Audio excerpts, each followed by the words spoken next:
Hello everyone, we are going to be talking about the West African kingdoms today, especially Ghana, Mali, and Songhai. So with that, we're going to use the GRAPES organization strategy to kind of think about these empires and how they existed in the world and their impact in the world.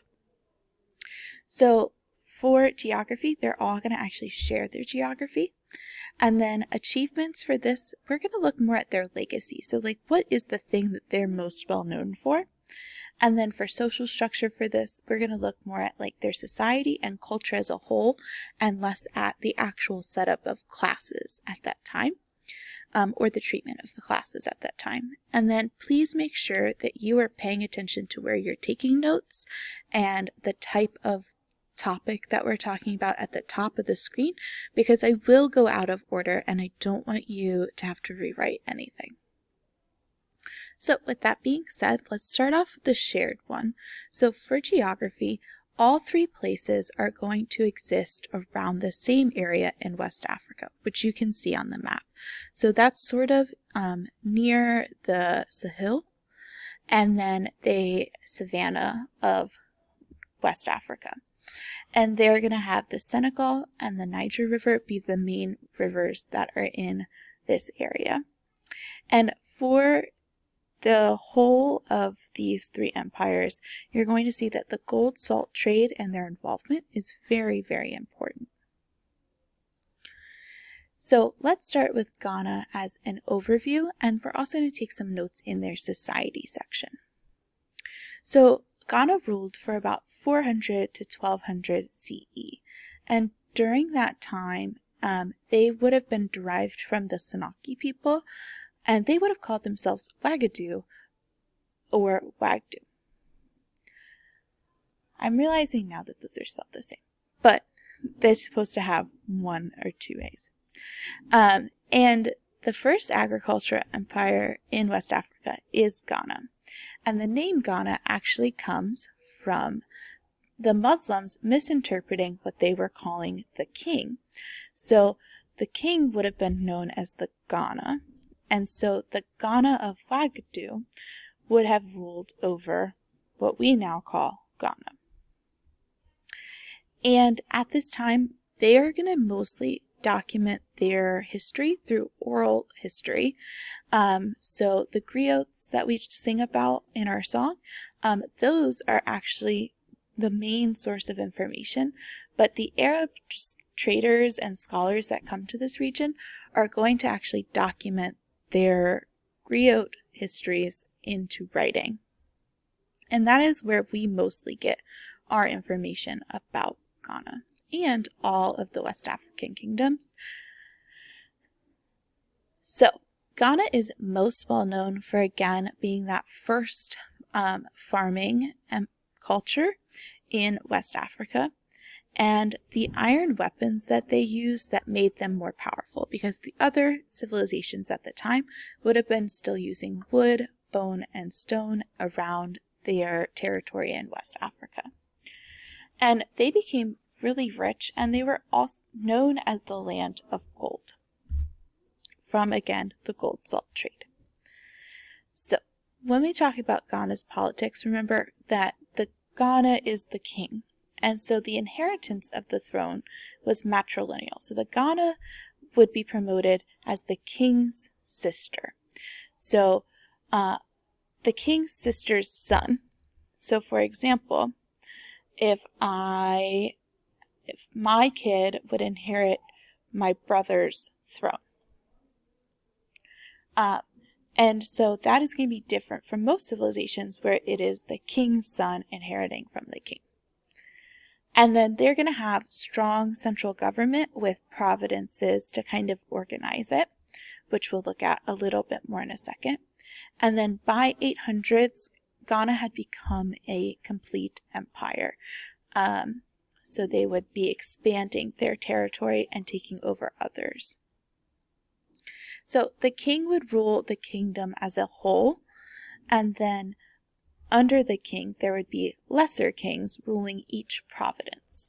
And the king would actually have some of those lesser kings' sons in the capital with him to make sure that they were following orders. And then the lesser kings would have district chiefs, which would run the villages and clans within those villages. So most villages are clan-based systems. They're either extended family or the immediate family, and the district chief would report back to the lesser king.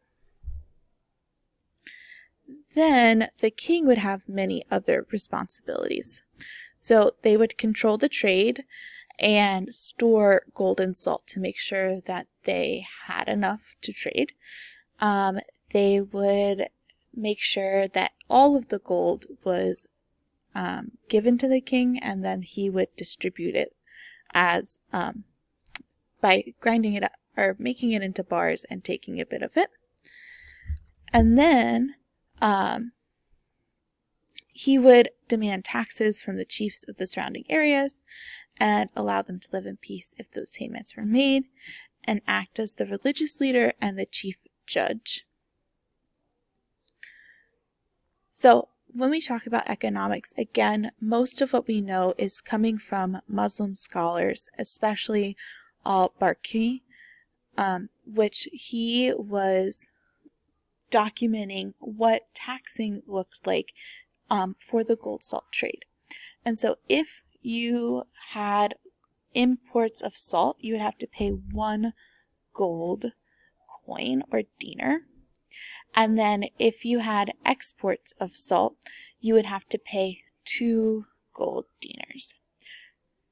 So that means any salt leaving would you would have to pay 2 coins, and if any salt coming in, you would have to pay 1 coin. And he had lots of other documentation of what was expected for taxing purposes, but this is just one example. So, as we mentioned, the king would have been in charge of religious things, and at the time, most of the religions are going to be the traditional African religions.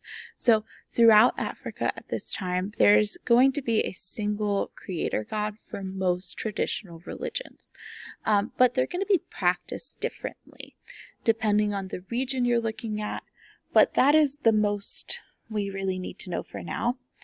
But around 700 CE, Muslims are going to start coming into Africa slowly and introduce people to their beliefs and kind of start to convert the people living there. But most rulers are not going to convert until around the 1000 CE. So on the back where you have extra note space, you can always add more there, but for sure, make sure that you have notes on the fall of each of these empires. So one of the things that we want to look at the fall of is Ghana. So again, Muslims were coming into this region more and more, and the northern part of Africa would have started to convert earlier because they were in close contact with the Arab traders.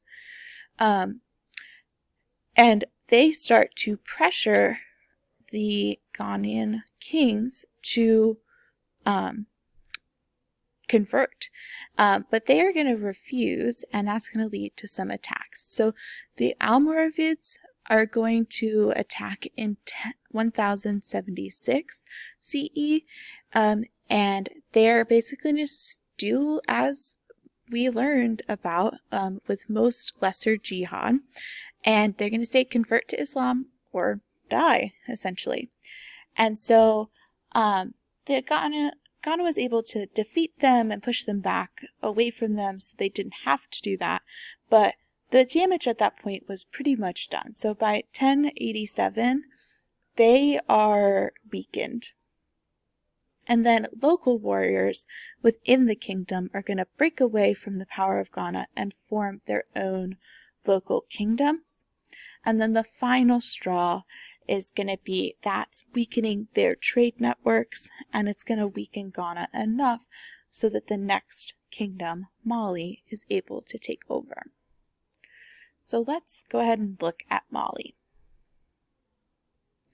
So Mali is going to exist from about 1235 to 1600 CE. Now, it did exist for several centuries before it was unified, but that is the time period that we're talking about unification. So the Mandi people, or the Mandinka kingdom, are going to be the origin for Mali, and they existed under Ghana, and they were going to rise up and take over Ghana under Sundiata Keita. And he is going to rule from 1230 to 1255 and become the first Mansa, or king. So Mansa really means the word king. And one of the most famous Mansas is Mansa Musa, which we'll talk about in a minute. So he's going to keep a similar structure to what Ghana had, where the empire is divided into provinces and ruled by governors. And again, the most famous Mansa is Mansa Musa. And just note that Mansa is not his first name, that is his title. It would be like saying somebody's first name is King. And he is going to rule during Mali's Golden Age. So, part of what sets Mansa Musa apart is he was a devout Muslim, and he is going to spread Islam throughout Mali, and he's going to convert and build many mosques, and many other people are going to convert because of him. And he's going to incorporate parts of Islam into, many other people within their territory of Mali are going to take parts of Islam and bring it into their traditional African beliefs. And Mansa Musa is most well known for his Hajj to Mecca, which is going to impress the world with his power and wealth, which we'll talk about in a little bit. But basically, he is going to bring 60,000 people with him, and he's going to shower the people he goes by with gold. He's going to give away so much gold throughout his whole journey, and stopping along Cairo to Mecca. And he is going to convince, once he gets to Mecca, to have scholars come back to Mali with him. So again, Mali is most well known for Mansa Musa's Hajj, and this literally puts Mali and West Africa on the maps of these Arab scholars. So you can see below, that is the map that depicts Mansa Musa. And they are also well known for establishing the city of Timbuktu, which will become an important center for both trade and learning. And there's several universities that were established there and libraries that were established there that again will promote learning, especially of Islam. Alright, so here is again that map, just a little bit more view so that you can see all of the detail.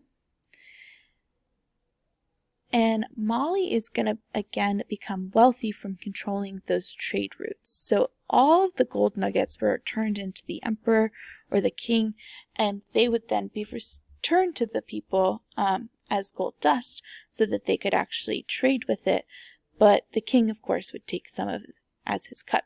And then the salt is also going to be an important currency in this time. So Mali is going to fall after Mansa Musa. So after Mansa Musa, well, not immediately, but after Mansa Musa died, there's no king as powerful that follows him. And overall, they are just generally weakened. Eventually, a group known as the Berbers from, again, North Africa are going to come into the area and claim their territory. And that will be the end of Mali. So I'm going to pause this video here and finish up the last empire in a separate one because I'm about to run out of time. So go ahead and click on the next link to finish up with Songhai.